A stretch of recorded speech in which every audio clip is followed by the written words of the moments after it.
Diabetes is primarily a disease that affects the blood vessels. So wherever there are blood vessels, diabetes could lead to potential damage. The problem with diabetes is not to control the sugars, but is to avoid the damage occurring in the various organs where these blood vessels can get affected. In the kidney, diabetes can affect in two ways. One is you could have microvascular disease, that is disease of the small blood vessels of the kidney. These are tiny vessels which you cannot see. This is where they get swollen up due to diabetes over a period of time. Then they start leaking proteins, and that will be the first initial stage of the disease, and then as it progresses it could stop the clearance, the toxin clearance in the body, and then ultimately this would culminate into what is called a diabetic renal disease, or what was called as a diabetic nephropathy, and this is a precursor for failing kidneys. This is in fact the number one cause for kidneys failing all over the world. So microvascular disease or small blood vessel affection due to diabetes is one, and the other one would be large blood vessels. Just like you have a heart attack due to blockage of the blood vessel in your heart, there are the large blood vessels that bring blood to the kidney to get it cleaned. Those can over a period of time slowly get blocked, and this leads to ischemic nephropathy or disease of the kidney due to lack of blood flow or due to lack of oxygen. So these are the two major ways in which diabetes affects the kidney. Doctor, is it also true that type 2 diabetics face more of kidney problem than type 1? So the diabetes per se is affected in type 1 and type 2 both have a kidney problem. So both type 1 and type 2 diabetes can have a kidney problem. The problem with diabetics in type 2 is that they sometimes are not aware of diabetes till a very late stage. So patient may be having diabetes which is not detected. Yes. And this is the danger, because they may be detected at the time when kidneys are already spoiled. So that is one of the reasons why after the age of 40, every year you must get your blood sugars checked, and unless you know that they are normal, do not assume that you are a diabetic. As Indians, we eat a food which is very, very likely to make you diabetic. We are fond of fried food, which is part of our daily diet, sweets. So as Indians, genetically we are prone to diabetes. So unless you check, you will not know. And therefore type 2 diabetes sometimes, because you are not aware, you could land up with a problem. You could detect diabetes very late in the disease, and you may already have a kidney problem existing. Okay. And that is why type 2 is more dangerous. Why I asked you is this, because many of the diabetologists whom we speak to, they say that type 2 is more about macrovascular problems like heart and kidneys and all that, and type 1 is more to do with microvascular. Right, but it would be a wrong presumption. It would be a presumption that the other one doesn't suffer from the other complication. Okay. Because we do see both the type 1 and 2. Therefore you have to protect yourself against both the types. Okay. And is it also true that after about 15-20 years of diabetes, you get the problem of some organ failure? It could be any of the organ which will fail after 15 years of relentless diabetes. So this is something that it's a challenge. You need to pick up the challenge. You need to read a lot about diabetes. Doctors will help you. You will have a lot of information coming from various websites like this one. You need to understand the disease. If you are able to maintain your sugars, if you are able to maintain your fitness, your diet, you could beat the norm, and you may land up with years and years of diabetes, well controlled, and you may be having any of these problems. Okay, no, my point in question was that is it true with most of the diabetics that after 15-20 years they will have one of these organ failures, which will be mostly to do with kidneys? No, that's not true. So if you control your sugars well, if you take care of yourself, then you will be able to prevent it. Fantastic. Doctor, there are also diabetologists who would say that if you are able to control your blood sugar, your blood pressure, as well as your lipid levels, then you don't have to worry about any organ failure. Exactly. So this is a disease that you need to understand And unless you understand, you'll not be able to do things right. If you do things right, you can beat all the complications of diabetes. Okay, doctor, the other issue is about, kidneys per se. Unlike eyes, both fail together. Yes. In most cases in ophthalmology, what happens is doctors say, you might lose or you may have, retinopathy only in one eye. So at least you have, a lifeline in the other. But in kidneys, usually they fail together. Yes, unfortunately, the sugar that floats in your blood is going to go to the right and left kidney simultaneously, and the same damage is going to be deposited in both the kidneys. So they will work together and slowly fail together. As far as the exercise is concerned, suit yourself. In fact, what I recommend to my patients is to switch. Don't do one thing because your body gets used to it and then it doesn't give you the same benefit. So you're walking sometime, you may do weights at some time, you may do yoga at some time, you may do swimming at some time. So it's very important. But the important thing is to do some form of exercise at least 4 to 5 times a week for about 30 to 40 minutes each session. Doctor, it is also known, as you said earlier, that even 15% of your kidney, if it is working, it will still show good results in terms of your urine test. Absolutely. Even other blood tests also. Absolutely. Now, in that case, what kind of precautions or what kind of tests can, in-depth test can help diabetics so that, it doesn't come to a stage where your kidney is only 15% and you still get good results? So, unfortunately, the kidney, or fortunately, the kidney is a beautiful organ wherein on a daily basis we do not need more than 15 or 20% of the kidney to carry out the clearance of the toxins that are made in the body. Okay. The remaining 80% serves as a reserve. So as a result, that you will not face any symptoms of kidney disease till the kidney is damaged more than 80%. So this is unfortunate that you could be having a silent kidney disease which is existing in your body and it is slowly progressing without any knowledge to you, and it becomes a huge surprise to most of the patients when we tell them that, oh, unfortunately you've come late and your kidney is damaged to an extent of about 70 to 75% when they're first detected. So as a result, if you are a diabetic, you need to do a few tests every year. Initially every year, and then as the number of years into the disease, you could do it every 6 months. You need to check urine for microalbuminuria. This is a test that is done at every laboratory. Every road, so small, big, every pathological laboratory will do this test. So you need to go give a sample of urine and they will tell you whether you have started leaking protein into the urine or not. And that would be the first stage of chronic kidney disease, which is the starting point of the kidney problem in diabetics.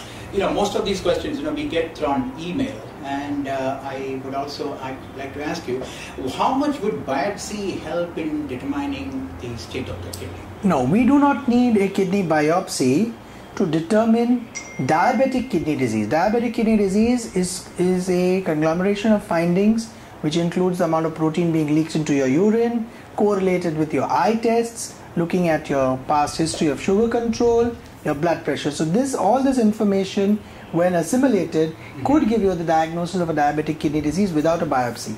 We recommend biopsy because a diabetic could have, in certain special conditions, non-diabetic kidney disease. So in this situation, they are just as risk of having any other glomerular illness, which is protein losing illnesses. And in those, if we do suspect that, then we would recommend a kidney biopsy, and that's the time a biopsy along with electron microscopy. This is a little more expensive, but a definite test which should be done if a diabetic patient is undergoing a biopsy. Okay, before we get into the second part of it, let me ask you about blood pressure and anemia. It's usually seen that kidney patients often have both blood pressure as well as anemia accompanying their ESRD status. What are the reasons for that? Basically for blood pressure to be uncontrolled in kidney patients as well as anemia. So kidney is a very complex organ. So apart from the primary job of keeping your blood clean to take out all the toxins, which is its primary job, it does a number of other additional functions. One of them is to produce a hormone called erythropoietin. This is a hormone that makes blood in the body. And as a result, as your kidneys get weak, the secretion of this hormone suffers, and your blood counts start falling and you will end up having anemia. So that is one. The second thing, because as the kidney falls, the clearance of the salt and water from the body starts reducing. This collection of salt and water in the body causes your pressures to go up, and therefore blood pressure is an important sign of affection of the kidney in a diabetic. That first sign, that blood pressure, once it starts coming in a diabetic patient, there is a possibility that the kidneys are getting affected. In addition to these two, kidney has a very important role to play in bone strength. So that we have to take care with certain medications to prevent renal osteodystrophy. Otherwise the patient will end up with a lot of bone problems down into the illness. Okay, doctor, when it comes to erythropoietin, there are several people who have written to us that even when they are into dialysis and they do take erythropoietin regular injections externally, the point is that their hemoglobin levels still don't reach anywhere near, it's still 7, 8, that kind of levels. What would be the reason for that? In my experience, in our country, iron deficiency is extremely rampant, and that is why I never start a patient on erythropoietin till I'm assured that there is enough iron in the body. Iron and other nutrients are required for erythropoietin to catalyze into making of hemoglobin. So if these essential ingredients are missing from the body, then erythropoietin doesn't have the ability to make blood. So that needs to be satisfied, and therefore these are the patients who will benefit with intravenous iron injections, and they will soon see a rapid rise in hemoglobin along with your erythropoietin. Okay, now when it comes to people suffering from ESRD, especially diabetics, we have also got emails where people have said they suffer from repeated episodes of hypoglycemia.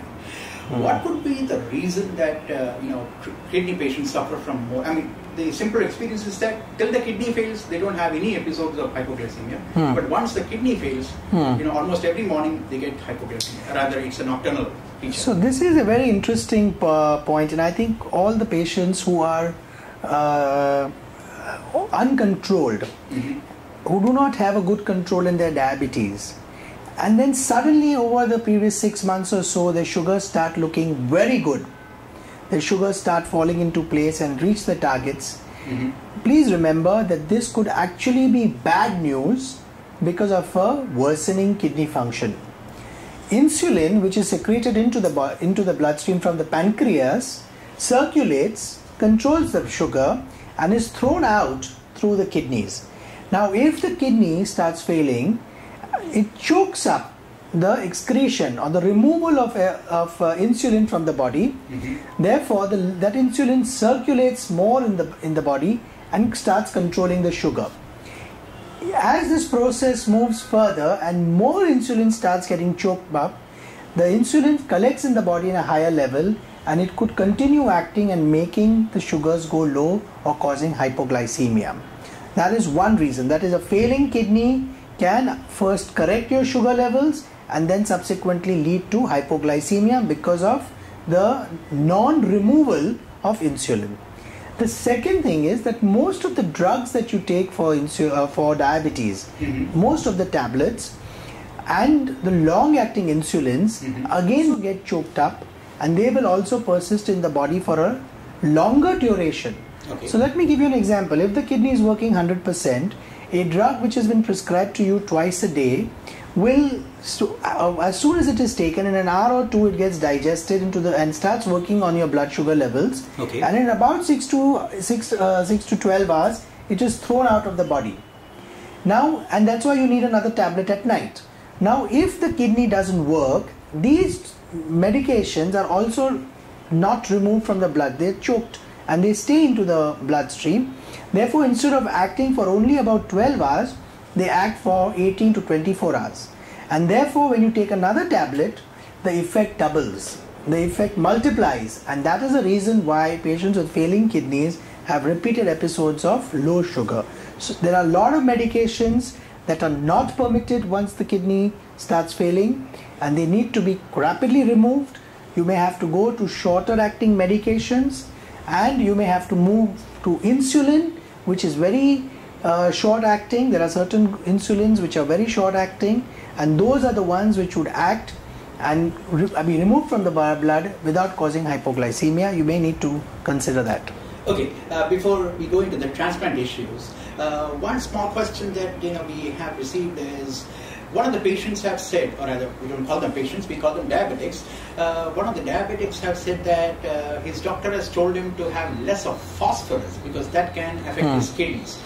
Now, what would the reason be, and what is essentially, what a ESRD patient should avoid in terms of phosphorus? So as the kidney percentage starts falling from 100% to the 20% that we talked about when you are in advanced kidney disease, during this stage, all the toxins which are removed from the body start getting choked up and start getting collected in the blood. Okay. One of them is phosphorus. There is also potassium, there is uric acid, there's urea, there's sodium. All those elements which are normally removed from the blood by the kidney, they start collecting in the bloodstream. Phosphorus is one element in the blood which has been noted to have direct impact on long-term quality of life and mortality. Okay. The reason being, this phosphorus goes and deposits itself in blood vessels and causes further reduction in the supply to the organ. So you could have heart attacks, kidney blood circulation issues, and so many other things, leg circulation. All those things can happen with phosphorus, and therefore that needs to be controlled. Phosphorus mainly comes from dairy and dairy products, and therefore you need to adjust your intake. Doctor, when it comes to dialysis, dialysis is supposed to remove the water from the body, right? What else does dialysis do? Can it actually replace the kidney in the excretory functions of it? Absolutely. So the chief aim of the dialysis is to maintain internal milieu or internal environment which is compatible for other organs to function well. So instead of your kidneys working 24/7, we are doing about 8 to 12 hours of dialysis per week. And during this time, all the toxins, including the phosphorus and potassium and other things that I talked about, and extra salt and water which is collected between the two sessions of dialysis, is removed, and good things which are missing from the body, like bicarbonates, which is the normal function of the kidney to produce bicarbonate, is replaced during dialysis. Calcium is replaced during dialysis. Some of these things, so good things are put back and bad things are removed, and this is the whole function of dialysis. Not just removal of the water. Right. Okay. This is very important. I think it's a good point that you bring up. A lot of patients feel that when they don't gain enough water weight, or they don't have swelling between dialysis, they don't need to go for dialysis. And that's not correct, because there are also other toxins which need to be removed. So it's not just about your weight not going up? No, it's not that. It's also about the toxins collecting between dialysis. Okay, doctor. Any new technologies? Quickly tell us about any new technologies in dialysis that has happened in the recent past. So, I have seen great changes behind the scene. So unfortunately, dialysis remains the way it is, but the efficiency of dialysis has improved. The amount of toxin that we are removing, that has improved, and as a result we are able to give a better clearance in the same time of 8 to 12 hours of dialysis. You have 4-hour sessions, so weekly 8 to 12 hours. Now the new thing that which we have to offer is daily dialysis. You do 2 hours every day for about 4 to 6 days a week, or nocturnal dialysis, wherein a person does dialysis overnight, about 8 hours every day for 6 days a week. This is simply causing very rapid removal of toxin on the same day. So since you're doing it daily, toxins do not collect over 2 to 3 days, but they are removed on the same day itself. So it helps you keep, but it is obviously expensive, and a lot of people will not be able to get on this because of the expense part. I'll come to the expense part in a little bit. The point is, are you referring to peritoneal dialysis? No, this is not peritoneal dialysis. Peritoneal dialysis obviously has been around for the last 40 years. But we're talking about daily home hemodialysis or daily nocturnal home dialysis. So the patient has to buy the machine and keep it at home? Right. There are now possibilities that you could have that at home. and do it on your So own. one more thing is about, people resort to Ayurveda and other alternative medicine to save their kidneys. Now, many doctors like you, who are experts in kidneys, they say once a kidney dies, then there is no question of bringing it back through Ayurveda. Do you agree to that? I agree. So see, unfortunately, unfortunately we test kidney function using creatinine. Mm-hmm. Creatinine is a substance that comes out of your muscle. Mm-hmm. And this, because it is blocked and it doesn't come out of the body, it arises as your kidneys fail. Now what some of the Ayurvedic drugs do is they stop or block the production of creatinine from the muscle. Oh. As a result, the levels do fall, but it has got nothing to do with the kidney function. It is actually a lack of production of creatinine, but not improvement of the kidney function. So what I suggest to some of my patients who insist on using Ayurveda is I ask them to do what is called a DTPA renogram. This is a more accurate, and this will prevent this false creatinine level suggestion of improvement. This will give you a more accurate kidney function. You do it before, you do it after. One word of caution on using Ayurveda: we've seen routinely, at least I see 10 cases a year of someone who's doing well with a creatinine of about 3 or 3.5 for many months, and then suddenly somebody recommends and he goes and tries Ayurveda and creatinine suddenly jumps to about 9-10, and dialysis, which had probably been 2 years away or many months away, is brought forward by that many months. So please, and it's not just Ayurveda, it's anything that you put in your mouth, whether it's allopathy medications, antibiotics, food substances, be sure of what you eat, because the only way of toxins produced after the digestion of what you put in is to come out through the kidneys. So you don't want to put in anything that you're sure is not going to affect the kidney. Doctor, it's also known that Ayurveda has heavy metals which can kill the kidneys. Absolutely. Can you comment on that? Absolutely. So heavy metals are now recognized, means now in the sense last 25 years have been recognized as a poison to the kidney, and Ayurveda over the last hundreds of years have recommended them as bhasmas in the Ayurvedic medications. Now there are TV ads where I say Sona, Chandi, Chamanprash and all that, and it really is something that we need to be aware of and we need to avoid.